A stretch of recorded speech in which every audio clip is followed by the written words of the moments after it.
Then a few days later, she texted, "There needs to be some pleasure in the world." And a few minutes later, "Poetry is what is left of life, more singing."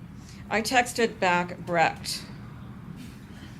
In the dark times, will there also be singing? Yes, there will also be singing about the dark times. I had begun to read Brecht at night in bed with my son while he too read before he went to sleep. I was reluctant, imageless, lost a little too, not in the middle of the words, but in the middle of all that defines this world, this moment. A busy street corner might be the only way to think of it. A poem I understood to be a place for the questions, not for the answers. I picked up Brecht to understand how to write all the peace and the war, the order and the chaos, the joy and despair at the same time. What is a poem, I told me. What I found instead were a series of questions. Brecht did not answer. Turned to Rookheiser, also did not answer. I thought briefly of that shield made for Achilles, the one where the moon and the sun shine at the same time, the one with the two cities, with the sowing and the reaping, the one that ends with the ocean. And then I went back to Twitter and watched a video of the feds that are more or less a militia right now arrest an old man who brought a leaf blower to a protest so as to blow back the endless tear gas. Thank you.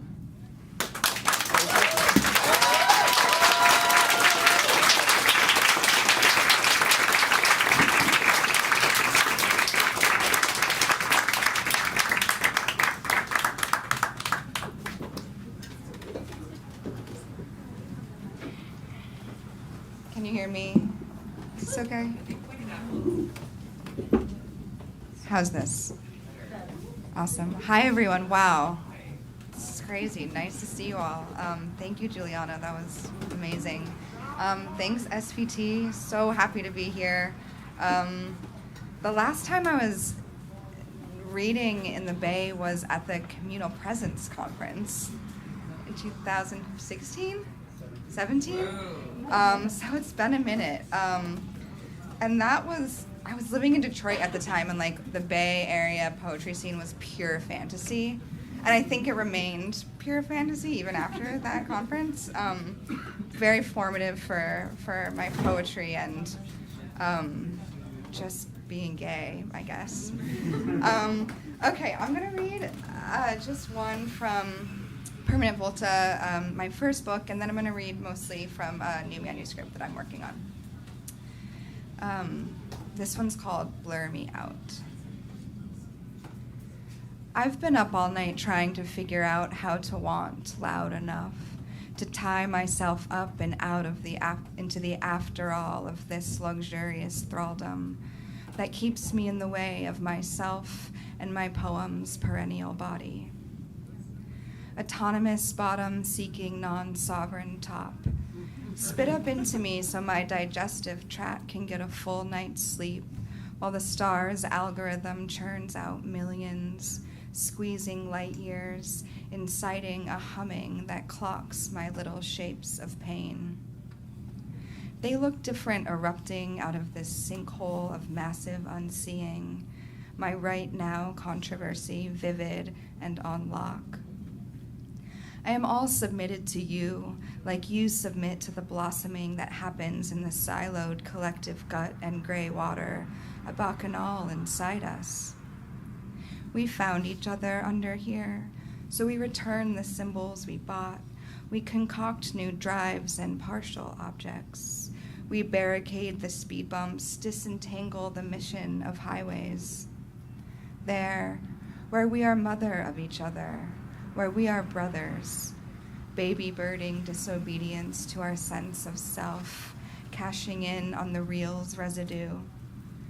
But here, call it stardust, call it umami, call me nobody, blur me out.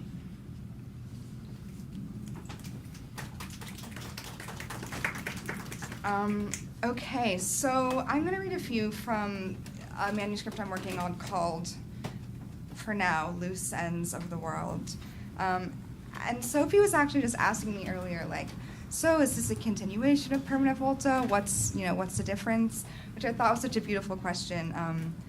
And when I was writing Permanent Volta, I was thinking so much about form and was so strictly writing in the form of sonnets and sestinas. In this new project, most of the poems come out of collective writing spaces, so whether workshops with the Poetry Project, with Kay, with Imogen, or working with friends or in writing groups. The form of these poems really come out of like, chaotic and urgent intimacies and social life around poetry. So they're formless in a way. This first one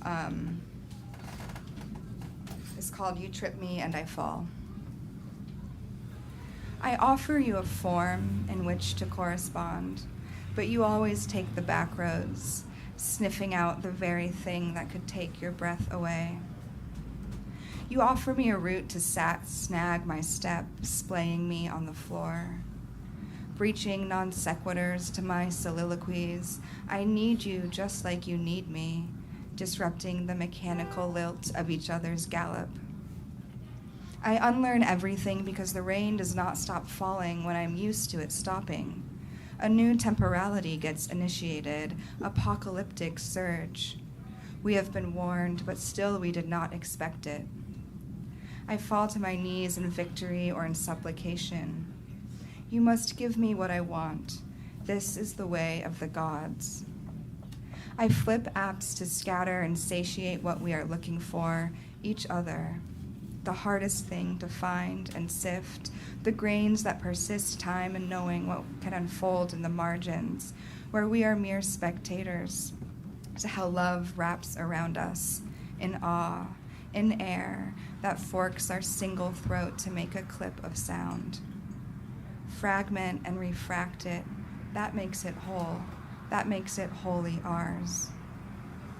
Prayers intervene our feelings to protect and protract the form we wring out together, at first at the speed of light, then methodically, exhausting every angle of loss, disproving gravity or any daily bluff to slip the possibility of losing ourselves to each other.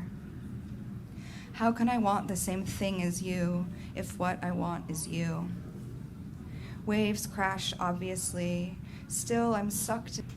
Your tide rises with mine, and I blow breath out, prepared to survive the hardest thing in the world to do, love, where it is impossible to finish the job.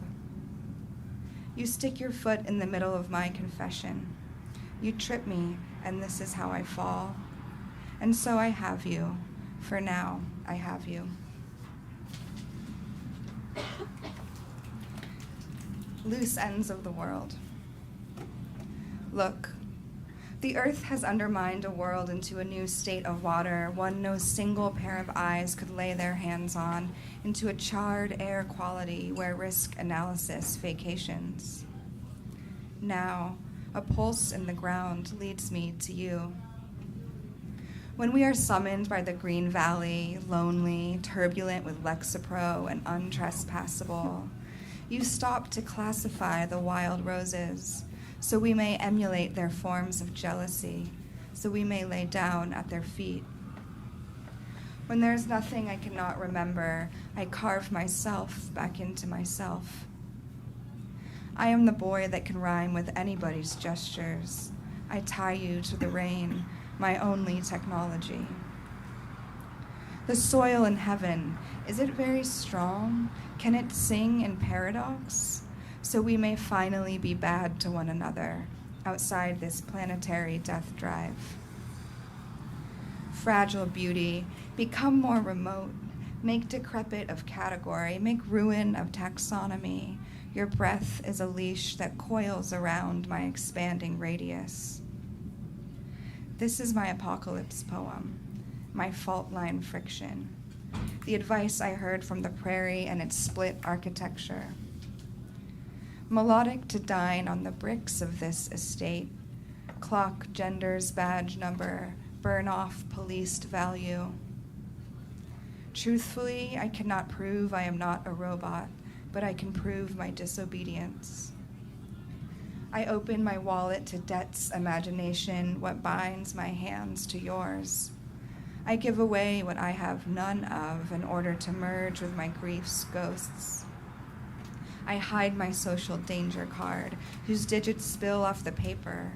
I hunt my generational secrets. I eat my meals when the hickory commands me to spread its seed. I pollinate myself, become public funds, and I collapse like wind does. Ever-shifting edicts. This is how our kink must keep up with the pace of my inexplicable fear, my overripe shame. I'll always turn toward the darkened clouds. There's no way to explain luxury.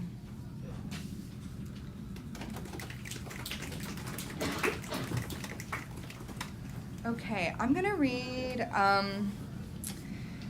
this is from a section in the manuscript called Night Shift Epistolary, and I thought, in the spirit of Kay's new book, which is an epistolary, I'll read some letters. And these are all love letters to the end of the world. And I'm really thinking about the end of the world or the apocalypse, like a lover who's ghosting you, and you're like, wait, like, I'm so afraid of you, but I want you, but like a fear is just a wish. And, thinking about this kind of crush energy or this desire for fear of the apocalypse, whatever that means, whether it's, kind of a climate crisis or just like, love itself. So these are also the end of the world. Dear end of the world. Like I promised, I haven't lied nor told a single truth in weeks. You said truth can no longer be the operative framework between us if we are to witness each other rightly. My only touchable fact is a frozen eggshell seamed out to consummate my waxing moon that took the pomegranate out of my body for a vertiginous minute. But only you know that, how my fingers roll each jewel from its rind. I took our egg to the bath. I took our egg on a walk. I smashed our egg in the toilet. I offered it to the city infrastructure, an expression of my devotion.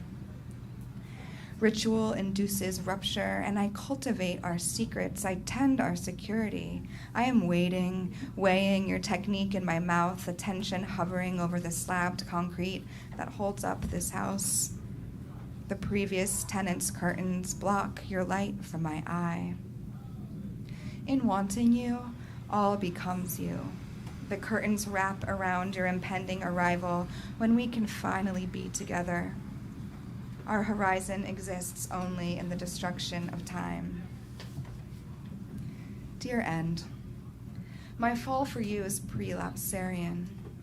Every time I leave our castle, the coyotes try to get in. It isn't my death they want, it's just to be inside. Under a new moon, I learn to take you seriously. I leave my bed unmade. I show up late for work. We could be many things. I could give it up. I could tell you exactly what to do. Shut up and shut down, baby birding communion, transubstantiate your little joke. Let the tips of our boots touch, stack our books on top of one another. Leave the toothpaste uncapped, leave the cobwebs intact so the breeze has something to touch. I memorize your schedule, your metaphysics rule my circadian rhythms, my bowel movements. I remain committed to our bacchanal of the symbolic, chaotic in the absent moonlight. It softens me. It blurs my drive. Dear end, this is how everyday words become love songs. I straddle our distance and ride. I sing a ballad of spores. I climb your heart's rank. Stars make me trust light, untouchable. It is possible to touch without touching. You know that better than anyone, how to distinguish a relic from what's at work. I cough with hunger for you, attaching my dorsal fin to your not knowing. Steady loudness, rhythmic collapse, maniacal with programmatic visions. But like you said, the sonnet man only comes to regulate our futures. Dear end, you treat me like a crushed out trick, like some utopian simp. Let's be practical. Let's move money together. We will master laziness. We will reproduce ourselves exquisitely, take loss after loss, and lose nothing. Decked out now, you're raining down my asphalt.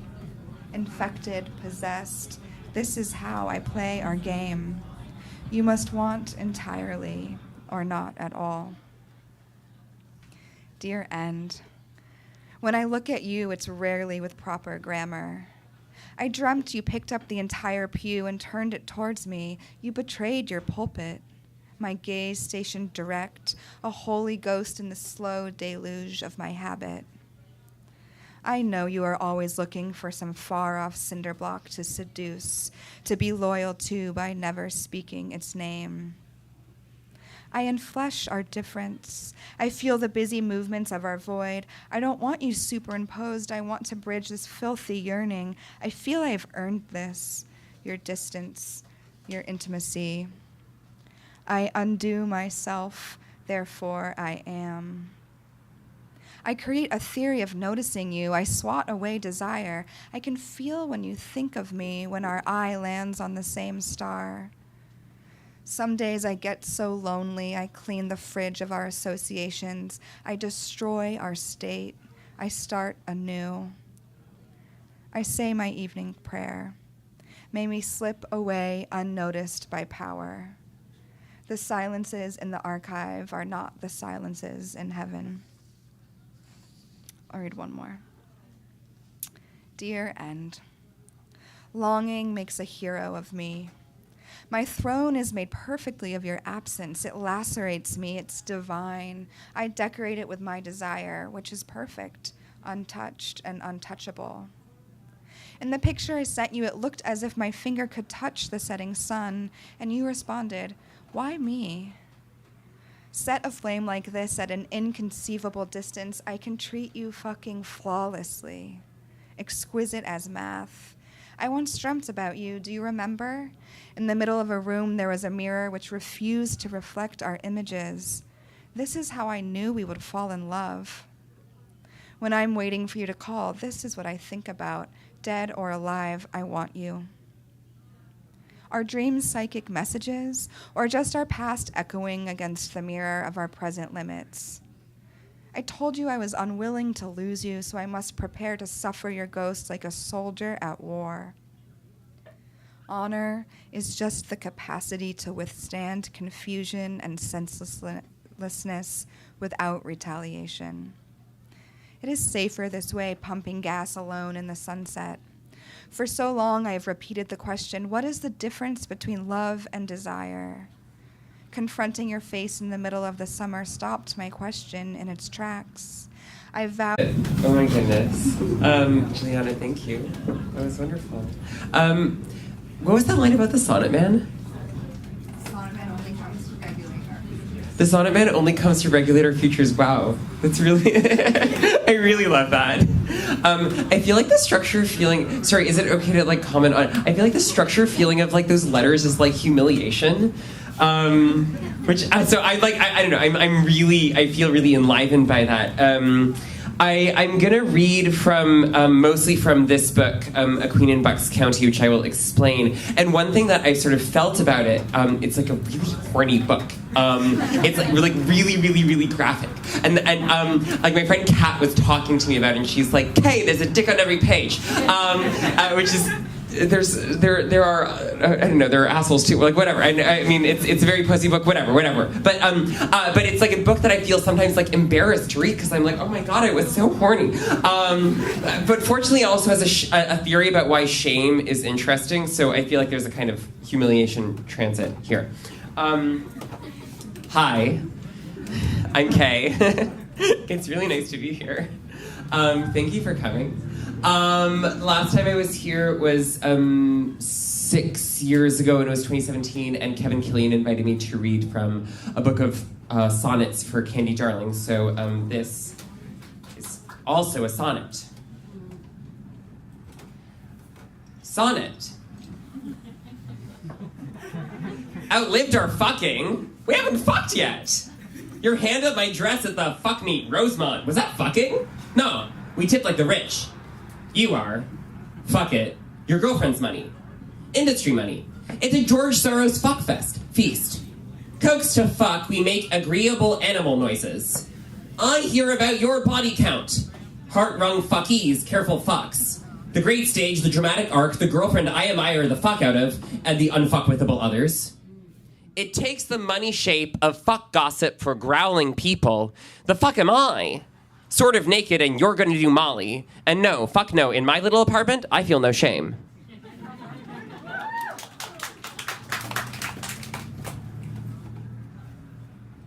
And now I'm going to read from the book. What do you need to know about this? It is an epistolary series. It's a novel. I, accidentally wrote a novel. I was just like, what if I, write, letters to my friends and they're really hot? And wait, there's a character. Right, so it's an epistolary series. It is written in the persona of a character. His name is Turner. His life is, let's say, coextensive with mine. I feel like that's the kind of the best way to describe this figure. How's this sound? Good, excellent, I love that. What else do you need to know? I think that's kind of it. Oh, I stole the title. I've never lived in Bucks County. Everyone is like, oh, is that where you grew up? And it's like, yes. Every transsexual is only capable of writing her autobiography. This is mine. I'm David Warnerovich. No, I stole this title from a line in Louis Zukofsky, from the 12th canto of his life poem, Thomas knows. But I was living nearby. I was living in Jersey, and I was fucking all these kind of mediocre guys, in Jersey and in Philly or around Philly. And then I'm reading Zukofsky, and he has this line about a queen in Bucks County, and I'm like, you're telling me about my life? Okay. So, a queen in Bucks County.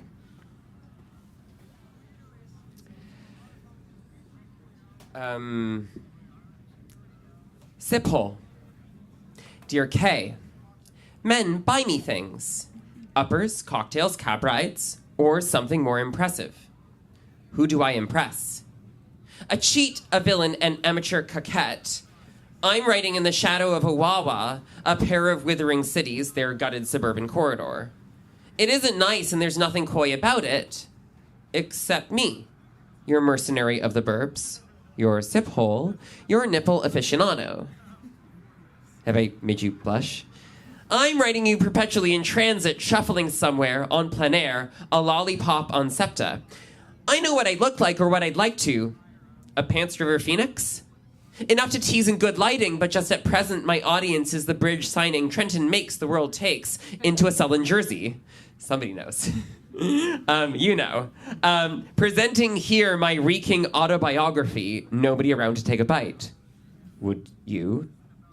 Well, what do men buy you? I want one of those extravagant types to pay my rent. I want another to show up regularly with a car full of groceries right at the end of the month when it really matters. I want a third to nurse my immaculate asshole with the kind of attention you lavish on a gift. Dear Kay, these letters will be famous after history has gone to sleep.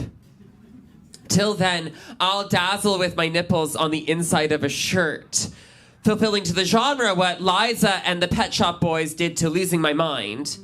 Elaborate, sustain, convoke, a synthed-up neurosis ballad. Not going left, not going right. Now home to push into a vacant 5 a.m. and ruin every bit. Turner. Grace Zabriskie, Stephen. Sounds like jack-off if you do it right. Athletic-y, white and striped. At some point, Grace Zabriskie will Google herself and find this poem. And I will be like, yes, I am a fan. What? She wrote a book of poems. Oh my God, she is gonna Google me and find this. Work. We love you, Grace. A rumor glyphed in cloth out of my hole. Shut up. Wrong life cannot be lived rightly. Then there's the pines. Dopamine, ketamine, John Cazal. Delict persona, Howard Ashman. Doppelbanger, T-Service, Grace Zabriskie. Diaresis, Kohlrabi, Victor Shklovsky. De lovely, tweaking, Donna Summer. In a park thick enough to hang a beard on, the hunk masseur pummels your BF's ass like a doping cyclist on the tour. Kel uphill climb. And the rain has commenced its delicate lament over the orchards. Talented, having a great time. Once I looked at my apartment window into the shaft to watch a V of pelvis and an H of abs. A then boyfriend jerked me off with commas. This bitch inside with puppies yelps when you prod her. The jockstrap advances, a scratch and sniff of inspired method. A wail your boyfriend compares to the abrasive giggle mine, a seam of buttock, or an interview on live TV. I always wanted to feel better, this very talented, upbeat, having a great time lady. Caller, you're on air. Turner.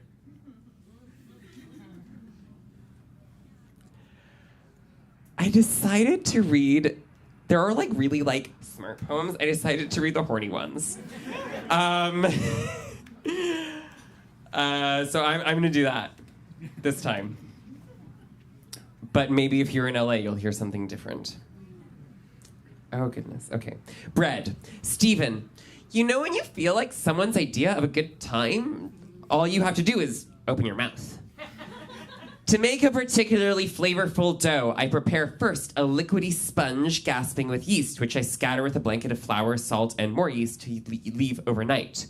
When I come back in the morning, the sponge has bubbled through its blanket like water through peat, and a rich sour aroma has started to bloom. Quote, let's go to the back room, Turner suggested. I want to suck some cock.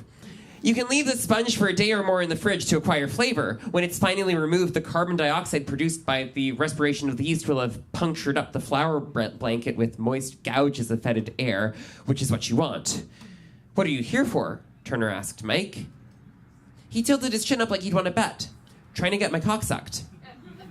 Sometimes the bubbles rush out of the dough like a shaken seltzer bottle when you smack it onto a counter. Pure luxury, Bernadette Peters in her commercial for Kleenex Classique softer and thicker tissue. I can just throw away. Before anal, Turner routinely inserted 1 then 2 lubed fingers, around which he would then clench and unclench his PC muscle, making his cheeks gather attentively around the squeezed lemon rind of his hole, then lift the fingers methodically to his mouth. Suck, suck.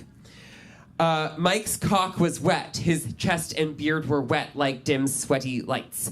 Going downstairs to the party, Turner and Cam smelled not sex, but abasemently mildew, then beer and disco. To knead a stiff, medium wet dough, I scatter flour on a clean, scrubbed counter, then punch the dough into a fragrant blob until it adheres more to itself than to my hands. What's the right verb for the ache of anticipation Turner felt pulling down Mike's jockstrap below his knees? Reader, I thrummed towards his furred thighs. I ringed him like a sleeve. Often I begin the kneading process agitated like I've had a cup of coffee and continue till I discover some satisfaction. It's difficult to overmix a dough by hand. Did he like to get fingered? Turner didn't know, but when he tongued the outside, he picked up Mike's smell, a bee furred in pollen.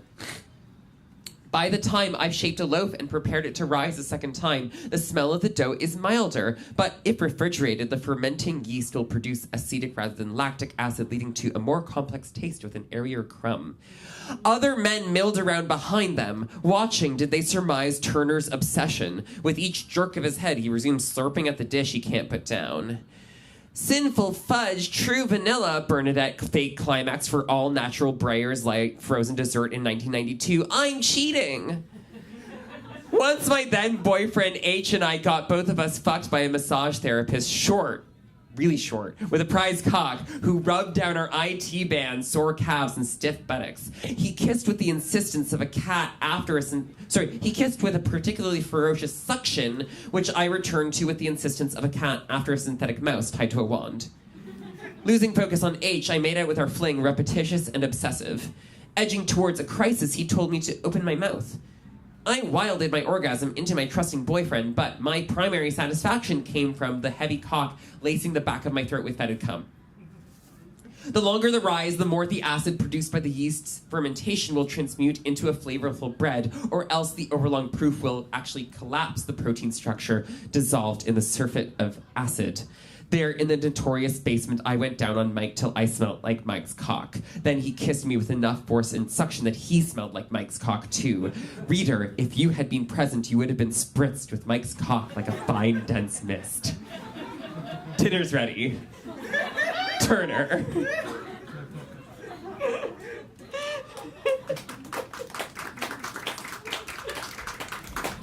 I haven't read that one in years. That's really fun.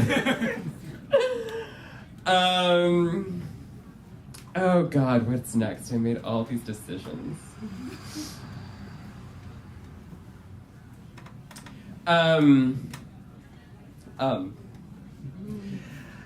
There are these lyric interruptions, and they're all called Shut Your Mouth. Shut your mouth. Dear Diary, Turner's full of TV words. Party, he doesn't till he does. And then it says super couple perks, plus whatever daddy's getting. Do you remember when we used to take Percocet to party? Oh my God. Dark. Like, oh, 2015, mama. Then it's a super couple perks. Maybe that was just me, I don't know. Plus whatever's daddy's getting tonight, Handsome Drew. Ruddy, tank top, jeans, implements, intrigue. Winsome couple, Drew with a smirk, Turner slurping on his pits. A foot off, Turner smelled the beer breathing on its own. Tight hairs, choice musk. Bite down, Drew bosses. I'm somebody's I'm somebody's drama queen. I'm a TV guide. On Oxy, Turner tripped between moments like a kid. That's all for pits, and the implements come off, the soundtrack cues, and everything like blisters. Drew wails on his thighs till it gets old, flips him wrong side up, and goes to town. Shut your mouth. Turner expects to taste his own ass. And why not?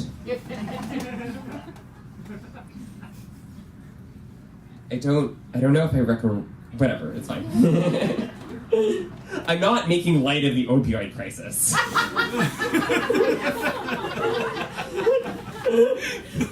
I was just trying to have fun. There's literally nothing in Jersey, you guys. You cannot get Molly. You probably can get Molly in Jersey. I did not get Molly in Jersey. The names of famous beaches. Oh, this one's in California. The names of famous beaches. Dear Joe. What do I have to say that Liz Phair didn't? Or my anxiolytics? I started writing you this letter in a California suburb. Except for the vegetation and the high winds, it could have been anywhere, like the non-place of an airport mall. Actually, I think we were next to LAX. Anywhere was a delivery coming in overhead and the office buildings. Siemens, for instance. World Courier Inc. and Air One Logistics. Air Sea Forwarders. Plexus Freight, Lastly Less Coffee, and a 24-hour Ralph's, where I walked through the aisles and read the backs of the cereal boxes at night, hoping to catch my own appetite. Who says you can't be a flaneur in LA? The Cocoa Puffs agree I'm the center of this stoplight town. I've arrived, but nobody knows it. I must remember to fire my publicist. Steven speaks convincingly about Los Angeles. He says Santa Monica, and it means something. To me, it's just the names of famous beaches. I guess what I'm trying to say is this whole past summer, I wrote Dear Joe. I wrote it into other poems. I wrote it even when I wasn't writing you in a letter, and what I meant was get me out. Then Danny loaded me up in his car to watch the sunset plug the divots in Silver Lake. I'm a little snack in shorts. Daddy is taking me to get a new leather something. This old choker I got from a boy in Chicago who I know won't stop bragging about it, but I wouldn't kiss him anyways. You're the Chicagoan I would. Danny drove into the city and I slept in his car until the playlist flipped over to Summertime Sadness. I think you like Lana more than I do. While I write the sentence, the morning before I will see you, blonde Bechtel, an Acker brat, finally at home on the Lower East Side, she walks onto the radio. I'll credit the song Everything It Wants. You look like what the song wants to look like, Danny said, noticing a photo of me in the same shorts and choker, leaning on a corrugated metal barn. I imagine having long hair to pile on top of a delicate mannequin face. Am I plastic enough for this plastic spot?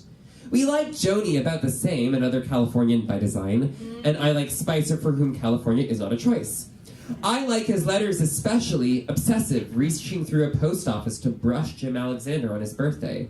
Dear Joe, I'm impressed with your precocious youth. Are you impressed with mine? Last night I dreamt about entering my credit score. I fudged the numbers high enough to fake it. Adolescent no more. Will you still love me when I'm as mature as my pleasant lies? This week, everybody's got something to say about pleasure and permissiveness and the city and who it's for. Yesterday, I thought about the club kids appearing on Geraldo, but today I'm thinking about the sex series that David Wojnarowicz made in 1989.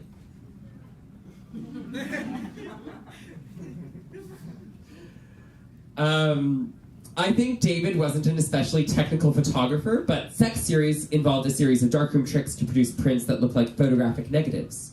A water tower, the Brooklyn and Manhattan bridges, a train speeding around a curve shot from above, like if Gina Davis and Susan Sarandon huddled on a cliff in the Southwest with a Kodak. Logistics, movement and storage in space. Each print's got a stamp of a contact image, a circular inset burnt onto the photo paper, mostly men undressed and fucking, lifted from the collection of a dead friend. David wrote about making the series to keep him company, putting fuck poems on the wall. Could I disagree? Washing in the varnish of what I do best. I want to kiss before hyperbole, that's more than a feeling. In June, I backed my boyfriend into a rail yard, piled his cock out of his jeans, and jerked him off between the freight cars on a bed of shale. I guess I don't really know from rocks or decency, but you and Liz know what I mean. We tightened in on each other, flush in case a window we couldn't see cut through the canopy behind us. Did I mention the L train going by, or the cemetery behind it?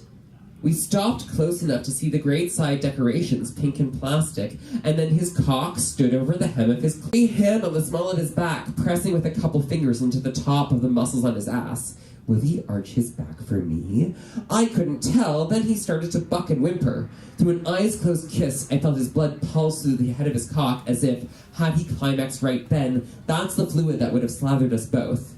You know, I feel as gratified as if I'd finished too. A week later, Canada took him back, and I started writing you letters I never sent, not even sleeping in the next room in Logan Square. Dear Joe, I think what I'm trying to say is I glam up with you before a hyperbolic event. I'm trying to throw my body at you, on a gurney of verbs, on a train in 1973. That's more than a feeling too, and I'm getting cuter all the time. Maybe one day I'll be a water tower, or a series of consequences. Write back and let me know all about you. Love, Turner. Can I get some water? I have 2 more. Amazing. Thank you, Ida.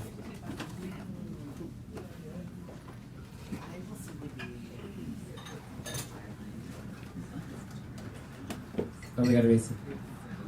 I love that. That meant that everyone kind of remembered their needs for a second.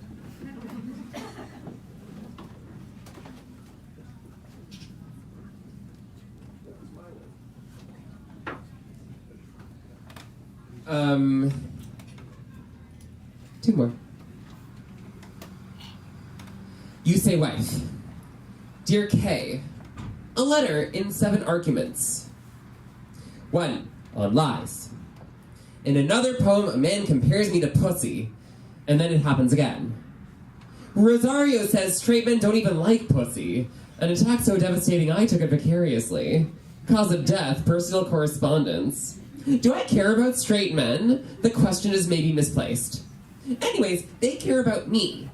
That coy interval between gays and trans women is good for a couple things, one of which is giving the lie to hetero protestations about themselves. I don't even believe them, culprits of their own desire, though as Cam says I think they believe themselves.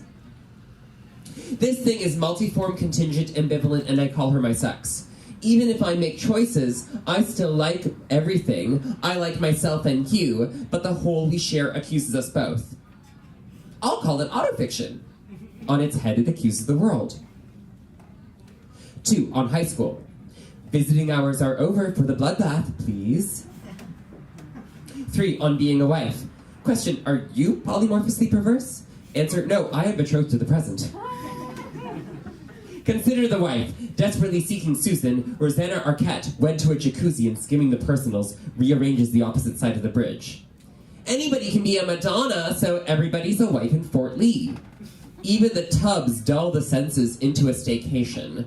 Arquette wants to be a club kid too and briefly succeeds. At the precinct, in a gutted loft. Get into the groove and rot there, oh comely bohems. You'll even like it. You say wife like style, or you say wife like rifle through someone else's stocks, or you say wife like wages, wearing only animal print and plump in the right places. Dear Kay, suspicious, you delayed wifery. Now you wear it like a polymer make. anybody can be a wife in the country, like everybody's a piece in town. Question, does everybody feel this way? Answer, I suspect they do, the fuckers. 4. En joie de vivre. It comes out of me like, oh. 5. On beauty. By origin or not, I am of the city until I can't be, a choice as choices go, made within constraints, one of which is surely beauty. I'm saying beauty like a person, not aesthetics like a grad student, though for my sins, I'm the persona of a grad student, and I've been one for long enough it feels like a condition. You say, I got better.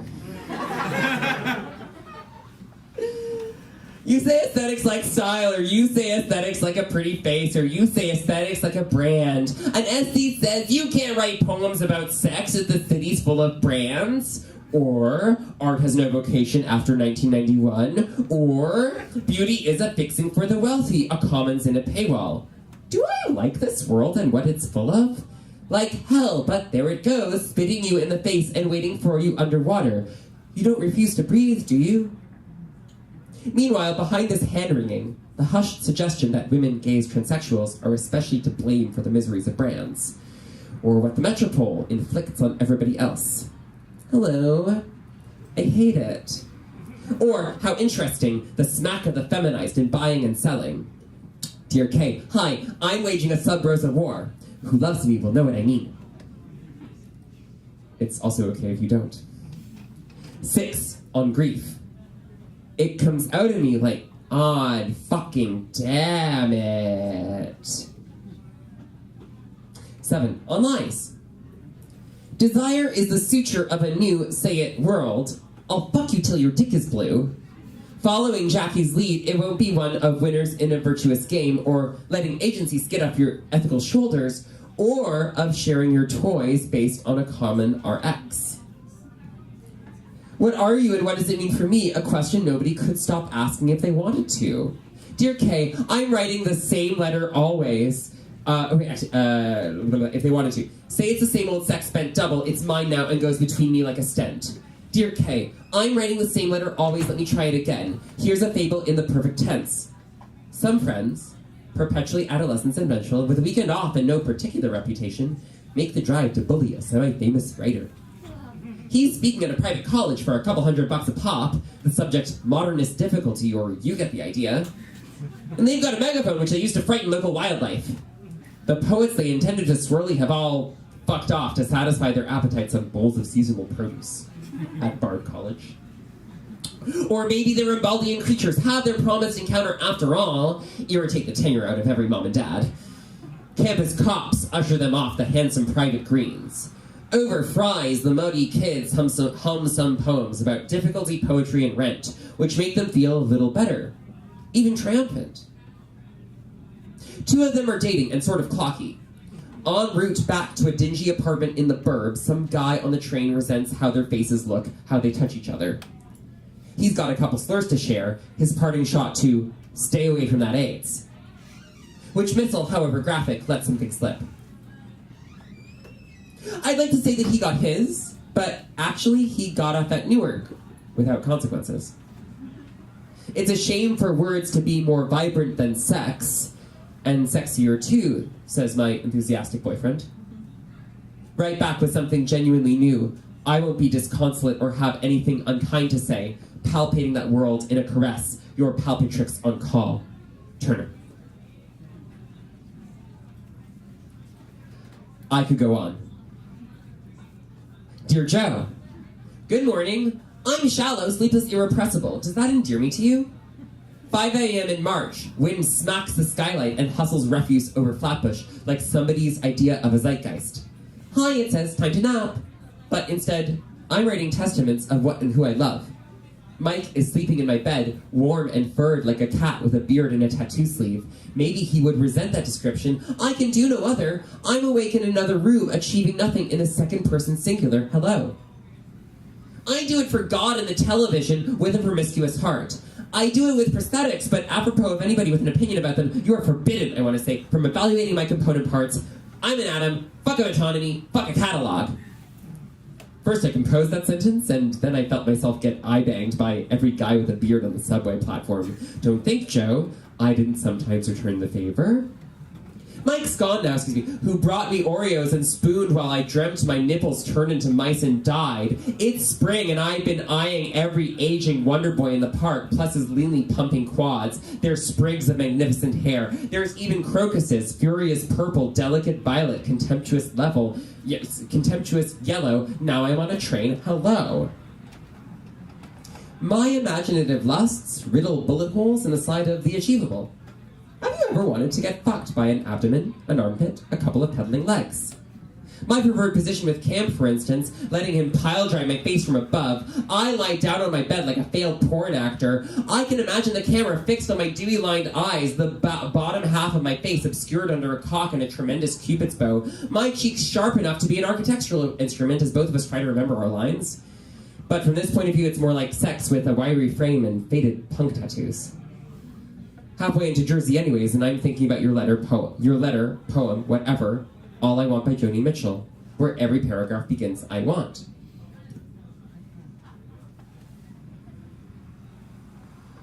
I, as the letter's only person, want its only verb. It's Monday morning, what do I want? The flourishing of bees and grasses.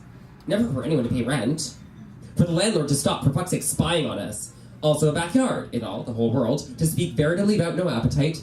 Never again authenticated. No more bad faith periods. My done taxes.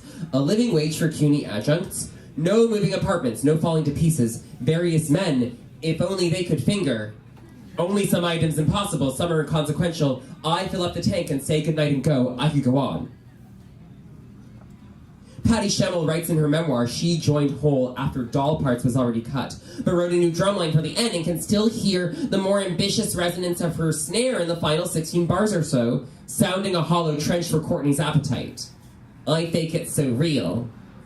I regularly dream I'm in a band, but of course can play no instrument. Instead I writhe on stage, exacerbating attention. My face flushing, well, really my ears. And my own desperate hot need to be seen. Dear Joe, you get me. So what if I want to be embarrassed? Usually I feel like telling anybody your dreams feels like showing your ass to strangers. Well, so what if they look at what's good for them? Last night dreamt of being flat, ran all night to the top of my own dimension. Night before, the dream about the mice. Then I came into possession of an immense stash. Pursued by dream police, I hid my ketamine in the pastel candy shop of other pharmaceuticals. Even in dreams, I can purloin a letter. But the cops in my head got wise to the trick. Even to a daring cinematic escape down a garbage chute where a man with facial hair tries to recall my identity. By train through Jersey, no spring here. Everything brown, enclosed, backyarded. And what have they done with my full stops? The Wawa in reach. I'm Duncan. I'm somebody's sugary kid. Call embarrassment less a discomforting bug and more an intransigent object of mega-fixation, a hot flash, an indisputable, even if unconfirmed, certainty of occupying somebody's attention despite themselves. Whether in vexation, mockery, or aimless arousal, though maybe now my sense of shame a fruit rotted on the vine. Like, for instance, to trick myself back to sleep, watch videos of anybody else eating things I can't or won't. Like soups or noodles, foods on a stick, McDonald's breakfasts, lunch meats, eggs fried into toast, oh hell, as in a letter from or season in, a staycation in hell, good hell morning, I haven't slept again, I think I'm amorous infrastructure. Joe, I think you're a lyricist of infatuation and I'm a geographer of arousal. What, if any, is the relevant difference? How will we be graded? I'm a slice of cake and cream. I'm Michelle Trachtenberg in Mysterious Skin, and you're my malfortunate Joseph Gordon-Levitt. We applaud each other's poor decisions. Late for work again, good night. You run out my phone bill, I lie for hours in the hot water, we toast with our remaining vices and make up about it. Mutual spectators in the tragedy of semi-notorious men. Does that endear me to you? We're on the run from one to another parking lot. One of us a cavalier drifter with life by the balls, the other a neurotic but the better driver, with hair the color of eyeliner. Which am I? You're a caramelized peach, poached, juiced, even at a distance so inconvenient it would take a day to reach you by bus on several tumescent roads. Can you hear me where you sleep? Dear Joe, want to finger fuck my boyfriend in this bar, and I want you to know I'm thinking about it. Surprise. With love and a Boyle Turner.